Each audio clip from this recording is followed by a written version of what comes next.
మళ్ళీ వచ్చేసా సరికొత్త వీడియో మీ ముందు. కొత్త వీడియో ఏమనుకున్నారు? పెసర పునుగులు బిర్యానీ ప్యాకెట్ అని 10 రూపాయలు అమ్ముతారు కదా, ఆ సామాన్లను నొట్టుకుని ఆ ప్యాకెట్ లో గసగసాలను ఆకు పక్కన పెట్టేసి మిగతావన్నీ మిక్సీలో వేసేసి కసి ఉల్లిపాయలు వేసేసి జీలకర్ర ఓ 2 టీ స్పూన్లు మిరియాలు వేసేసి ఒక రుబ్బిస్తే దాని తర్వాత జార్లోకి 5 పచ్చిమిరపకాయలు ఒక అల్లం ముక్క అది కూడా మిక్సీ చేసి అల్లం పచ్చిమిరపకాయలు ముద్ద పక్కన పెట్టి కొంచెం జీడినోక కొంచెం గసగసాలు నానేసుకొని ఉంచుకున్నవి పెసరపప్పు ముద్ద ఆడుకొని అల్లం పచ్చిమిరపకాయలు ముద్ద అందులో వేసేయండి. పునుగులు వేసుకోవడానికి నూనె తీసేసుకొని వేరే బాణల్లో వేరే పొయ్యి మీద మరొక మూగుడు పెట్టుకొని ముందుగా చేసుకున్న ముద్దను అందులో వేసేసుకోవడం.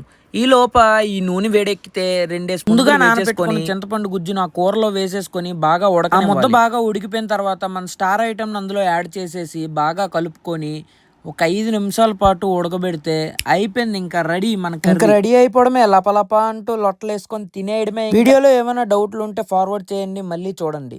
వీడియో ముందుంది ఆడియో వెనకుంది అనుకోకండి, చూడండి.